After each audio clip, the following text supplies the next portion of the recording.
In the past few videos, we've been solving polynomial equations. We've solved linear equation, quadratic equation, even higher order equations using different methods like factorizing, formula method, trying roots out, GCF, and all those kind of things. But sometimes you cannot get closed form solutions or analytical solutions to polynomial equations. And that brings us to the idea of approximate or what we call numerical solutions to polynomial equations, right? In overview, in many cases, um, polynomial equations are hard or impossible to solve exactly by factoring. In this topic, we learned approximate or numerical methods to find roots of equations of the form f of x equals 0, where f of x is a polynomial. We will focus on three big ideas: using graphs to approximate roots. That is, we read off the x-intercepts, and then we can talk about interval and sign change reasoning using continuity and sign changes.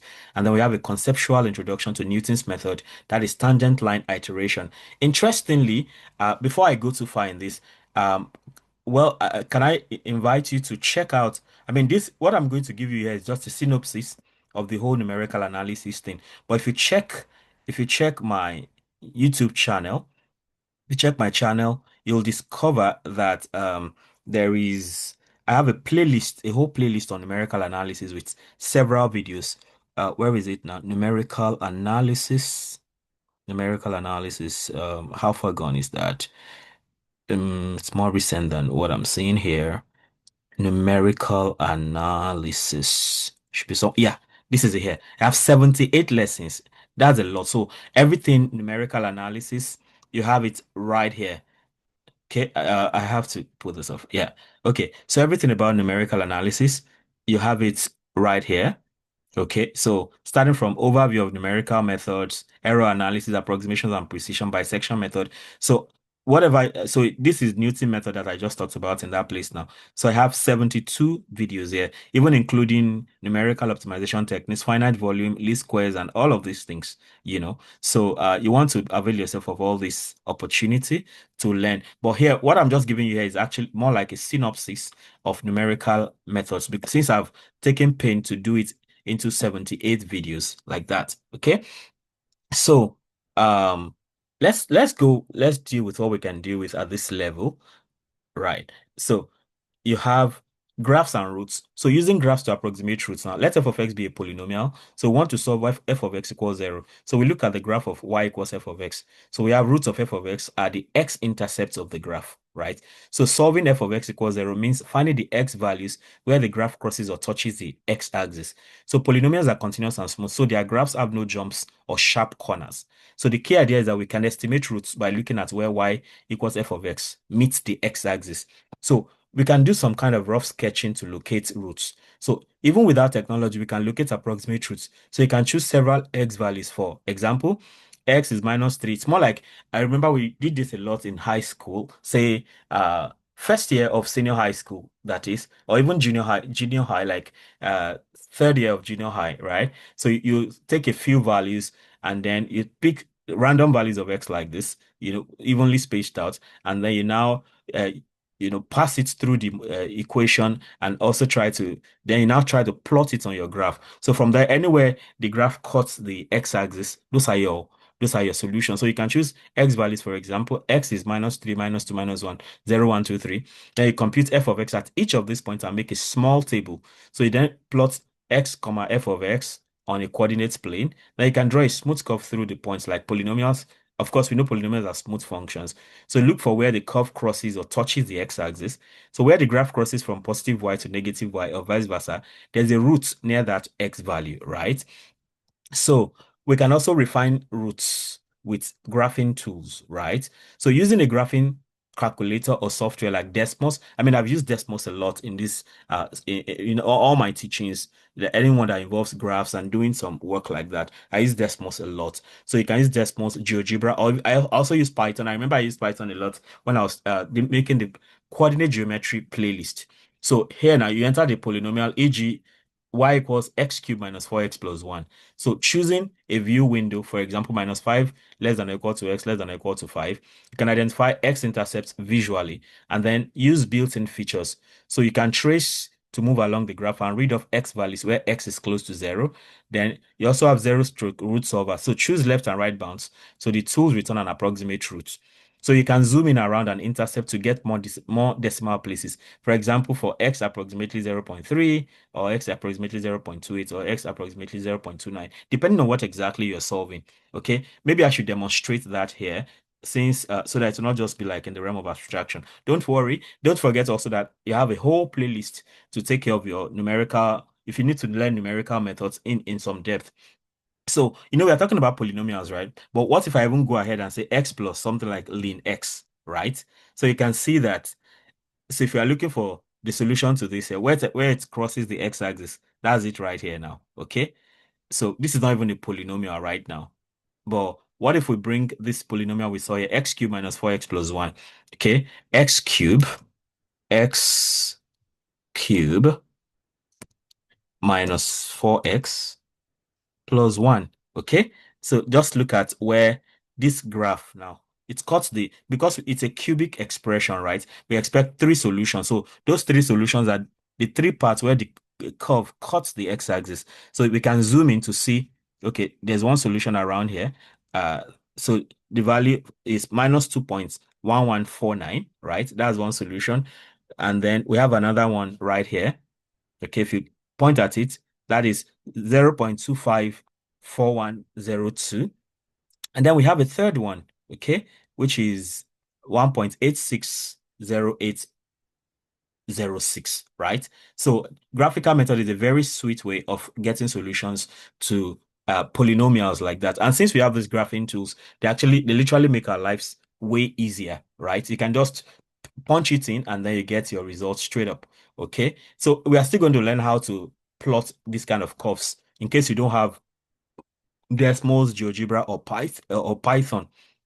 So let's talk about multiple and repeated roots on graphs. I mean, we've talked about this under a whole playlist on multiplicity.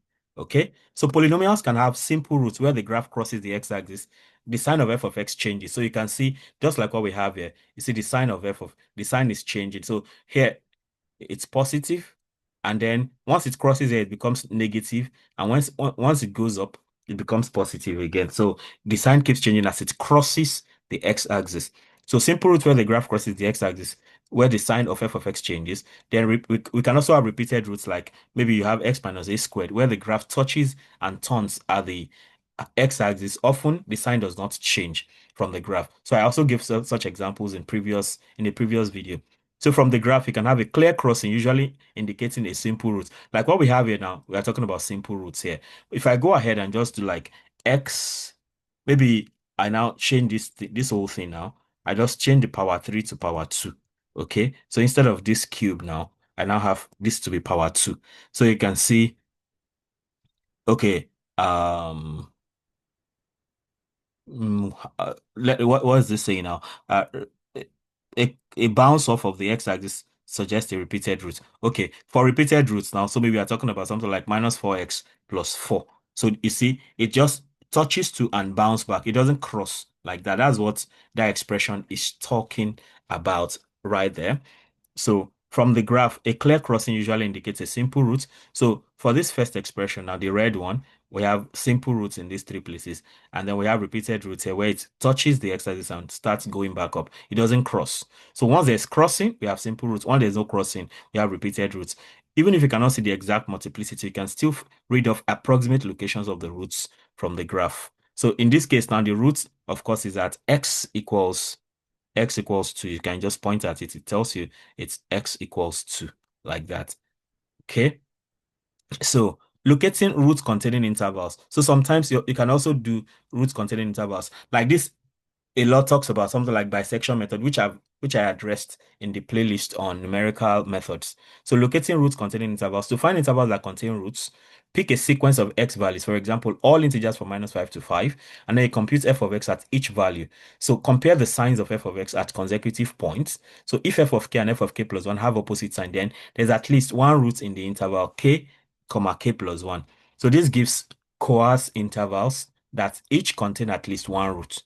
So we can later refine each interval. So we can keep shrinking the interval. So the refinement can take the form of like bisection type refinement. So suppose we know that f of A and f of B have opposite signs. So there's a root in A comma B because once they have opposite signs, that means that there's a root that lies between A and B.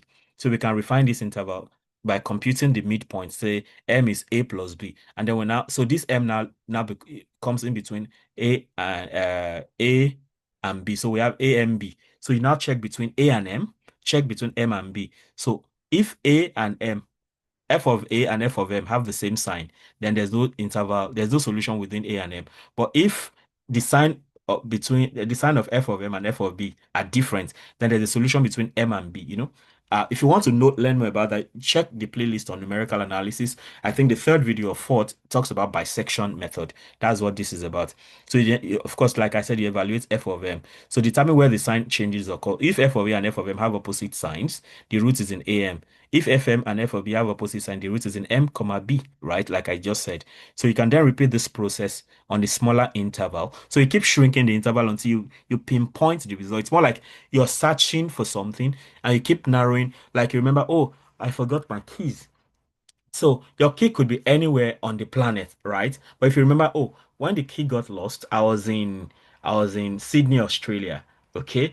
I mean, maybe you have narrowed down the search, right? You have located a continent, you have located a city in that continent. So because Australia is so big, but you've narrowed it down to Sydney. And then by the time you continue, I'm like, oh, okay.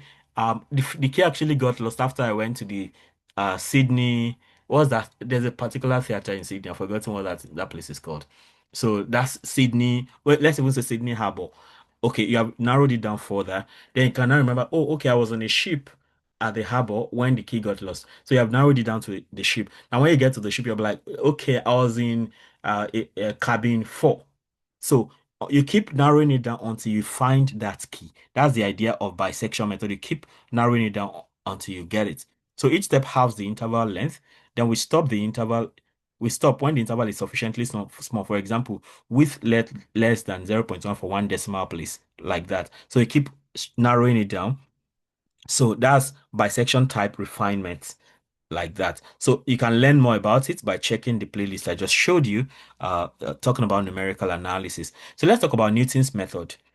Newton's method is one of the fastest ways of finding solutions.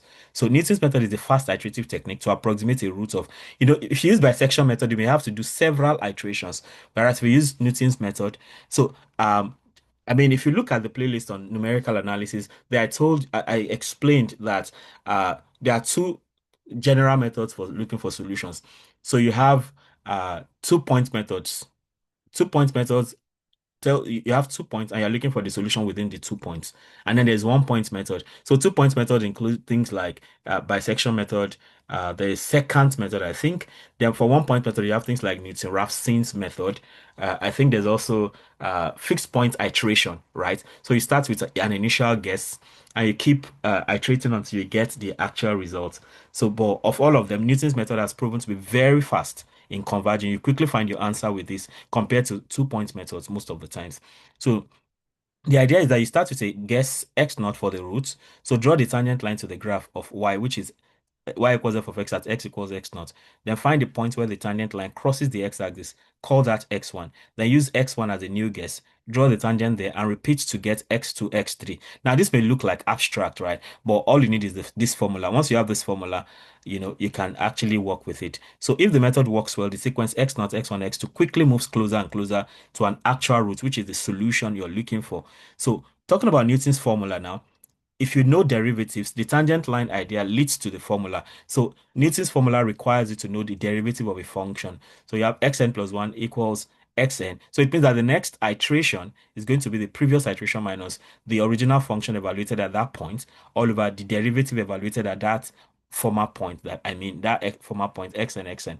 So the procedure, choose an initial guess x naught, compute x1 using the formula, then compute x2, x3. Similarly, the values will usually converge quickly to a root if x naught is reasonably close to the root and f prime x of n is not 0 or extremely small. This method is much faster than simple bisection, but more sensitive to bad starting guesses, right? So the one problem with Newton's formula is that if some functions cannot be differentiated, so that's one issue. But if the function can be differentiated, it's really excellent. Okay, in fact, I think I'm getting ahead of myself. You have the pros and cons of Newton's method here. The advantages, it is often very fast convergence to a root. Then useful for refining a root after using graphs or interval reasoning to get an approximate starting point. Then cautions, if f prime of xn is 0 or very small, that is if the derivative is 0 or small, the next step can be very inaccurate or undefined. Then a poor starting guess can also cause divergence, moving away from the root or jumping to a different root than expected, or cycling among values without convergence. So you can have divergence, like you don't normally when you do these iterations it should be narrowing down towards a solution, but if your values are jumping all over the place, that's divergence and that's not good. So that's more like you're writing a code and the code is not giving you a result, so you keep maybe it can take several hours and then you don't get an actual result.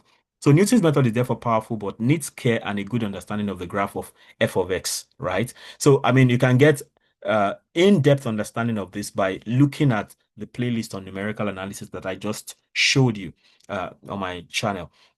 So, strategy for approximate polynomial roots now. So, given a polynomial equation f of x equals 0, you can try exact methods first. So, first of all, if you have a function, so look for simple factorizations or test easy integer or rational substitutions using rational roots using substitution. So, if you have an equation, check if you can solve it the regular way.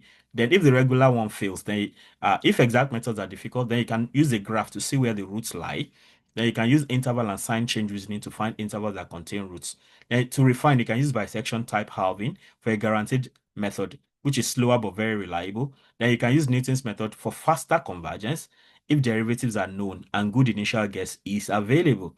Often we combine this method, so you can use graph or sign changes to locate roots, or you can use bisection or Newton to improve accuracy. So let's take an example. I mean, I've just been telling stories all along. So example one, we want to talk about interval and graph-based approximation. So consider the polynomial f of x equals x cubed minus 4x plus 1, right? So you can evaluate f of x at some integers. So imagine we pick minus 2 to 2. That's minus 2 minus 1, 0, 1, 2. So if you put minus 2 here, you have minus 8 plus 8 plus 1. That's 1. If you put minus 1, you have minus 1 cube minus 4 into minus 1 plus 1. So you have 4. So you have, in short, you have 1, 4, 1, 1, 4, 1, minus 2, 1. Now, look at this now for between 0 and 1.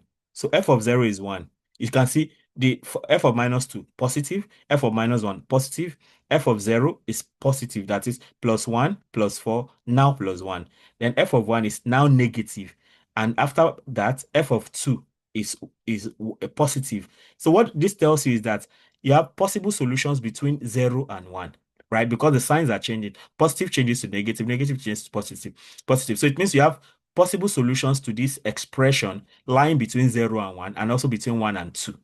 Of course, we're expecting 3 results, right? Maybe we need more values to know where else the solution still lies. But at least we can be sure that 2 of the solutions to this expression lie between 0 and 1 and 1 and 2. So one of the solutions will be 0 point something and another solution will be 1 point something, guaranteed. All right, before we even get there. So you remember the expression, that was the one I graphed initially. That's this one now. So you can see one of the solutions, if you go back home, one of the solutions you can see between, look at this now. This is 1. So you see there's a solution here between 0 and 1 right here. Okay. There's another solution between 1 and 2. Okay. So for us to get this other one, it means we probably, if you had started with minus 3, if you started with minus 3, we would have also seen that there's a sign change. So imagine if you put minus 3. Okay, let me even do that in reality so that you can see what I'm talking about in practical terms. So here I have, okay, I have this. So what I'm just going to do is I'm just going to copy and paste and just change the value.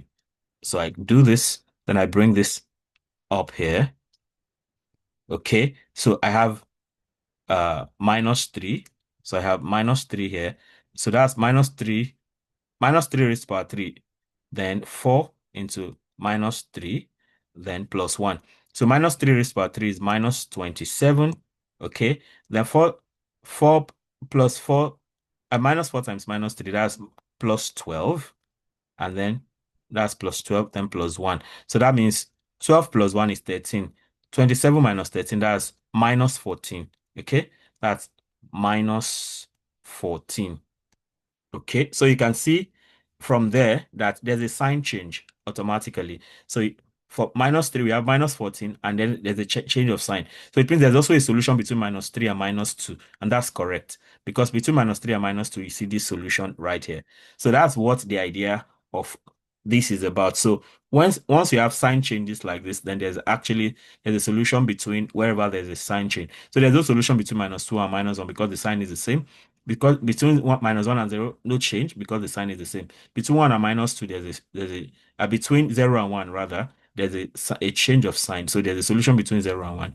Between minus 2 and 1, there's also a change of sign. There's a solution there. So I mean that's like summary of all the stories. So if you look at sign changes between x of 0 and x equals 1, okay, let me even start. Now, I've added a new one now. Between f of minus 3, I think I should start from there. So look at sign changes. Um, okay.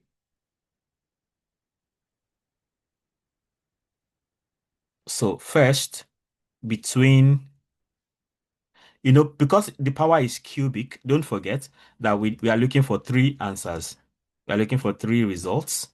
So we know that between minus 3 and minus 2, uh between x is equal to minus 3, and x is equal to minus 2. So we see that f of minus 3 is equal to minus 14, okay, which is negative, in this case, negative, and f of minus 2 is equal to 1, which is positive, which is positive. So because there's a sign chain there, so we now see that this implies that at least one root is in the interval minus 3, minus 2, minus 3, and minus 2. At least there's one root right there. So that's what this is about in practical terms. So because you have a sign change from f of for minus 3 minus 2, so minus 14 to 1, positive, negative, positive, so there's a sign change. So there's a root between minus 3 and minus 2, which we saw on the graph. Then between x equals 0 and 1, there's we have f of 0 is 1, f of 1 is minus 2. So at least one root lies between 0 and 1, like this. Again, between x equals 1 and x equals 2, we have f of 1 minus 2, which is negative, f of 2, which is 1, that's positive. So at least there's one root between 1 and 2 also. So there are at least two real roots, one in 0, comma 1 and one in 1, comma 2. So in this case, in short, so there are three roots of, okay, there are at least three roots. There are three roots because that's guaranteed. So there are uh okay, in fact, let me not overwrite this because the statement is still correct. So I can just say in fact, in fact, there are three roots. Three, there are three real roots. One in, okay, there are three real roots. One in, one in minus 3, minus 2, minus 3, minus 2, one in 0, 1, and one in 1, 2. Guaranteed, okay, from what we have done now. All right. So we can then, okay, for root refining now, which is not necessary by the way, because, okay, well, if because you use the graphical method, it seems this may not be it may be a stretch. So I'm just going to run over it. But if you really need the depth of understanding here, you can then check the playlist again. So refining the root 0, 0, 1 now, because we know there's a solution between 0 and 1 now, then you can have start refining the roots. So refine the roots in 0, 1 using midpoint. So first midpoint to be m1, which is 0 plus 1 over 2, that's 0.5. So you evaluate the function at 0.5, that's 0.5 raised by 3, minus 4 into 0.5 plus 1. That gives us minus 0.875. So f of 0 now is positive, whereas f of 0.5 is negative. So it means that between 0 and 0.5, that's where the solution lies because there's a change in sign. So there's a root in 0 and 0.5.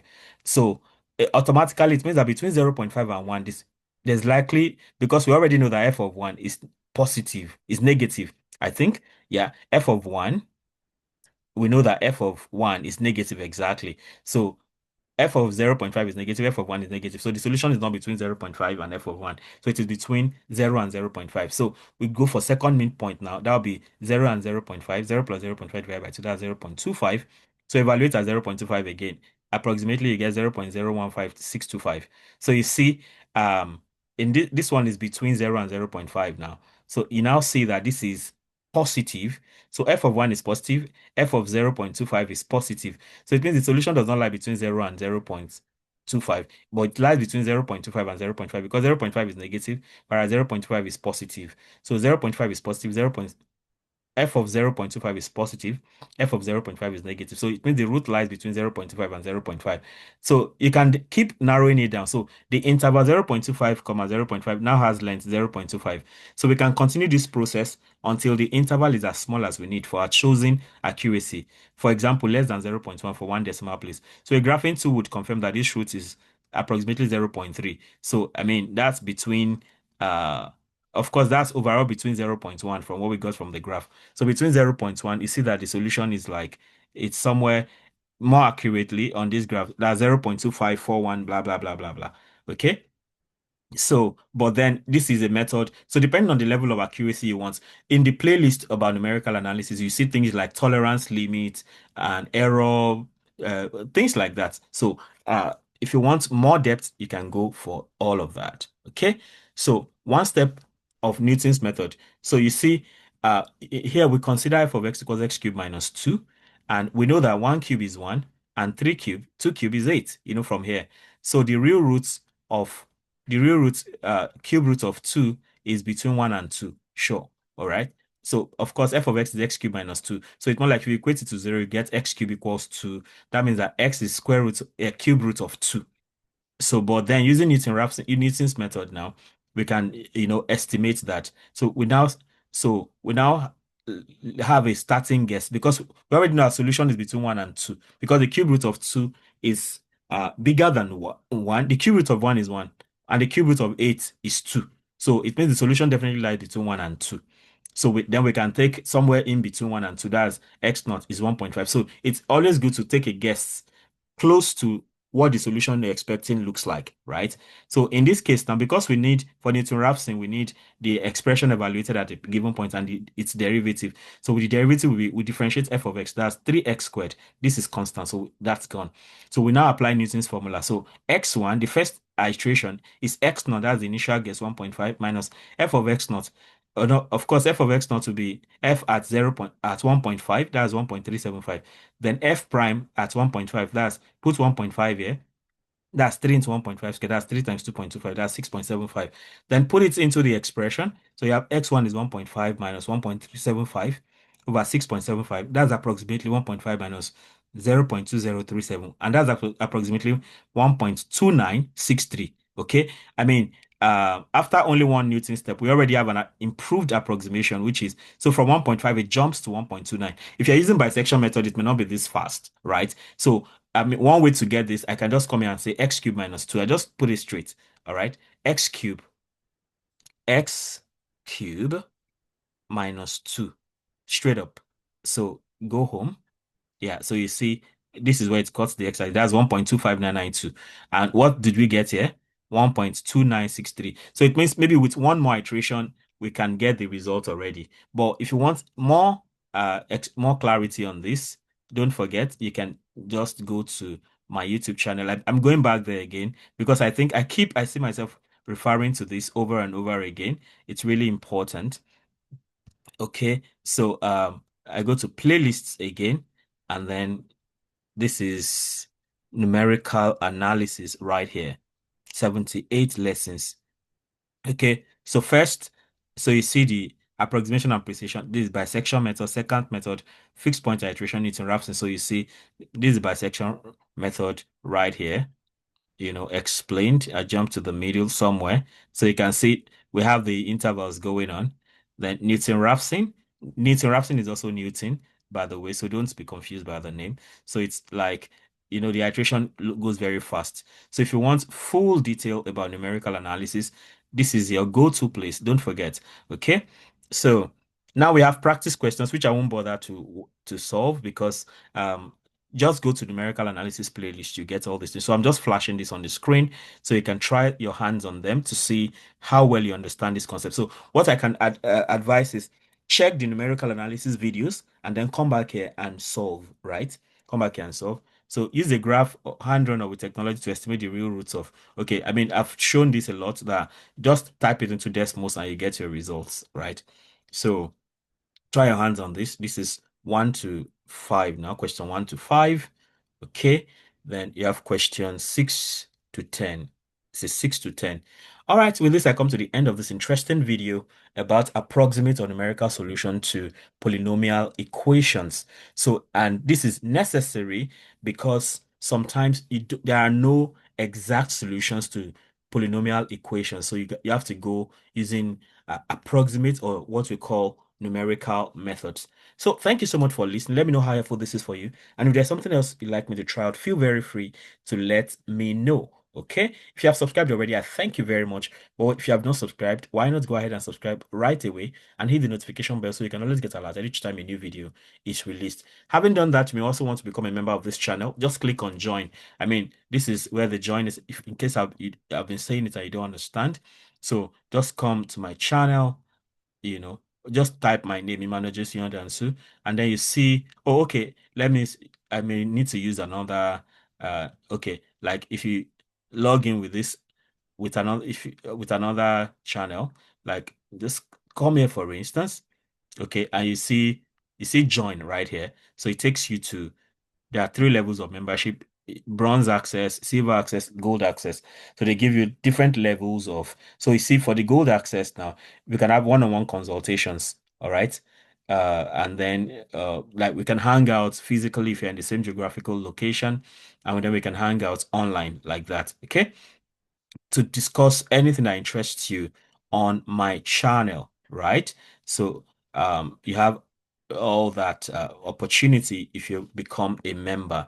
All right. Ultimately, don't forget to comment, like, and share so that more people can have access to the great content I have going on here. All right. And don't forget to try your hands on these questions to see how well you understand the concept. Until I come your way again, keep doing math right. Bye.